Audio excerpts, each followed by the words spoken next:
Hello everyone, আসসালামু আলাইকুম। Welcome back to another lesson. সাথে আছি আমি আরিফুর রহমান। আশা করি সবাই ভালো আছেন। ডিয়ার ভিউয়ার্স, আজ প্রিপোজিশন অন এর ব্যবহার সম্পর্কে আলোচনা করব এবং আজকের এই লেসনে প্রিপোজিশন অন এর সকল গুরুত্বপূর্ণ ব্যবহার সম্পর্কে একটা পরিপূর্ণ ধারণা দেওয়ার চেষ্টা করব। তাই আশা করি ভিডিওটি শুরু থেকে শেষ পর্যন্ত সাথেই থাকবেন। সংলগ্ন হয়ে কোনো কিছুর উপরে বোঝাতে আমরা প্রিপোজিশন অন ব্যবহার করব। For example, keep the pen on the table, টেবিলের উপরে কলমটি রাখো। এখানে আমরা যখন টেবিলের উপরে কলমটি রাখবো তখন কিন্তু টেবিলের উপরে কলমটি লেগে থাকবে, সুতরাং এটাকেই সংলগ্ন হয়ে উপরে থাকা বোঝায়। Another example, sit on the chair, চেয়ারের উপরে বসো। There is a picture hanging on the wall, ওয়ালের উপরে ঝুলানো একটি ছবি আছে। সুতরাং এভাবে কোনো কিছুর উপরে বোঝাতে আমরা প্রিপোজিশন অন ব্যবহার করব এবং সেটা অবশ্যই লেগে থাকতে হবে। কোনো উপলক্ষ বোঝাতেও কিন্তু আমরা প্রিপোজিশন অন ব্যবহার করব। For example, I will go home on the occasion of Eid ul Fitr, আমি ঈদ উল ফিতর উপলক্ষে বাড়ি যাব। আবার বলতে পারি, I invited him on my birthday, আমি আমার বার্থডে উপলক্ষে তাকে আমন্ত্রণ জানিয়েছিলাম। They will come to our house on our marriage anniversary, তারা আমার বিবাহ বার্ষিকী উপলক্ষে আমাদের বাড়িতে আসবে। সুতরাং এভাবে আমরা কোনো উপলক্ষ বোঝাতে প্রিপোজিশন অন ব্যবহার করব। দিন বা বারের নামের পূর্বেও কিন্তু আমরা প্রিপোজিশন অন ব্যবহার করব।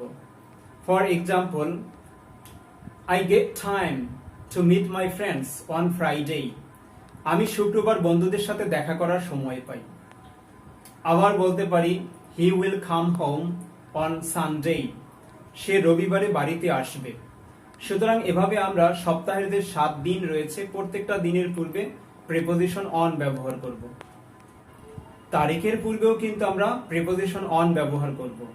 For example, we celebrate our victory day on 16 December, আমরা 16 ডিসেম্বর আমাদের বিজয় দিবস উদযাপন করি।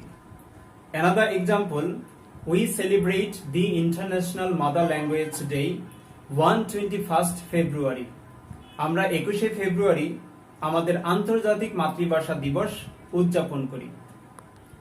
পায়ে হাঁটা, ঘোড়ার পিঠে চড়া, বাইসাইকেল কিংবা বাইকে চড়া বোঝাতেও আমরা প্রিপোজিশন অন ব্যবহার করব। For example, sometimes I go shopping on foot, মাঝে মাঝে আমি পায়ে হেঁটে শপিং এ যাই। সুতরাং এখানে পায়ে হাঁটা বোঝাতে কিন্তু ফুটের পূর্বে প্রিপোজিশন অন ব্যবহার করেছি। আবার বলতে পারি, I can see a boy on horseback, আমি ঘোড়ার পিঠে চড়া একটি ছেলেকে দেখতে পাই। আবার বলতে পারি, he goes to the office on his bike, সে বাইকে চড়ে অফিসে যায়। All the students go to the school on bicycle, বাইসাইকেলে চড়ে সকল শিক্ষার্থীরা স্কুলে যায়। সুতরাং এই ধরনের বাহনের পূর্বে আমরা প্রিপোজিশন অন ব্যবহার করব। ডিয়ার ভিউয়ার্স, এছাড়াও প্রিপোজিশন অন এর আরো কিছু গুরুত্বপূর্ণ ব্যবহার রয়েছে যেগুলো আমরা সেন্টেন্সের মাধ্যমে শিখব। আমি কিছু এক্সাম্পল সেন্টেন্স ব্যবহার করব। Hang the shirt on that hook, ওই হুকটাতে শার্টটি ঝুলাও। সুতরাং এখানে হুকের উপরে বোঝাতে আমরা প্রিপোজিশন অন ব্যবহার করেছি। Different types of informations are now available on the internet, ইন্টারনেটে এখন বিভিন্ন ধরনের তথ্য খুব সহজে পাওয়া যায়।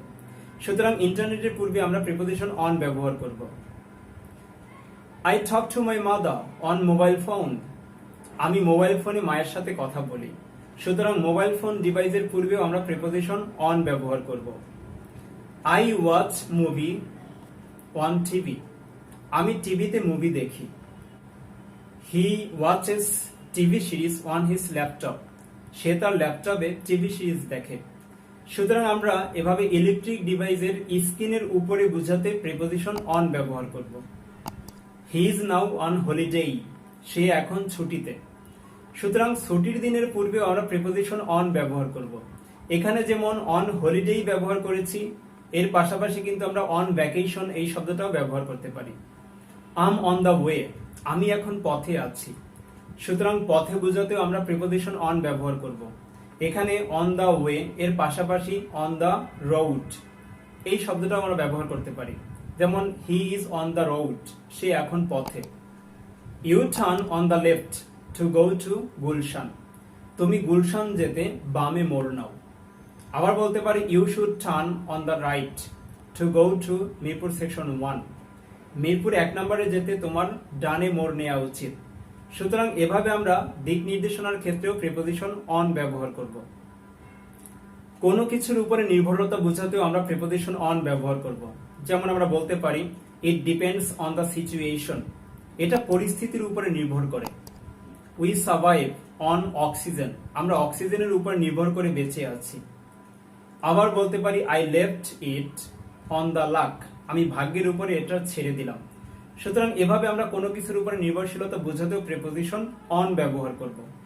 I applied for the job, আমি চাকরির জন্য আবেদন করেছিলাম। অন দেয়ার অ্যাডভাইস, তাদের পরামর্শ অনুসারে কিংবা তাদের পরামর্শের উপরে ভিত্তি করে। সুতরাং পরামর্শ অনুসারে কিংবা পরামর্শের উপর ভিত্তি করে বোঝাতেও আমরা প্রিপোজিশন অন ব্যবহার করব। He made a documentary on Bangladesh, সে বাংলাদেশ সম্পর্কে একটা ডকুমেন্টারি তৈরি করেছিল। এখানে অন বাংলাদেশ বলতে বাংলাদেশ সম্পর্কে বোঝানো হয়েছে। সুতরাং কোনো কিছু সম্পর্কে বোঝাতেও আমরা প্রিপোজিশন অন ব্যবহার করব। You can get me on 01718188049, তুমি আমাকে এই নাম্বারে পেতে পারো। সুতরাং আমরা যখন কাউকে ফোন নাম্বার দিব তখন কিন্তু ফোন নাম্বারের পূর্বে প্রিপোজিশন অন ব্যবহার করব।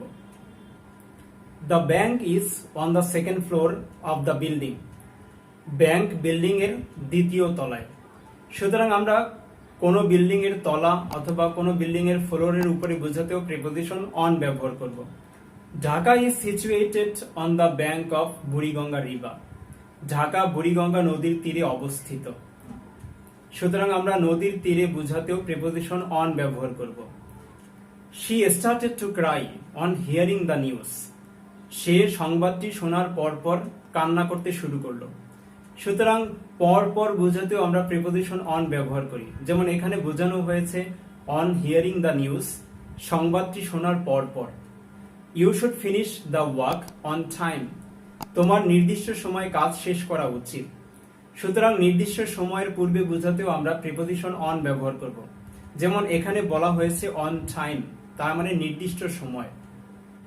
Okay dear viewers, I hope that you enjoyed my lesson very much. If you enjoy my lesson regularly, then don't forget to subscribe my channel and stay with English Guru BT. And পরবর্তীতে আবারও দেখা হবে নতুন কোনো lesson নিয়ে। সে পর্যন্ত সবাই ভালো থাকবেন। আল্লাহ হাফেজ।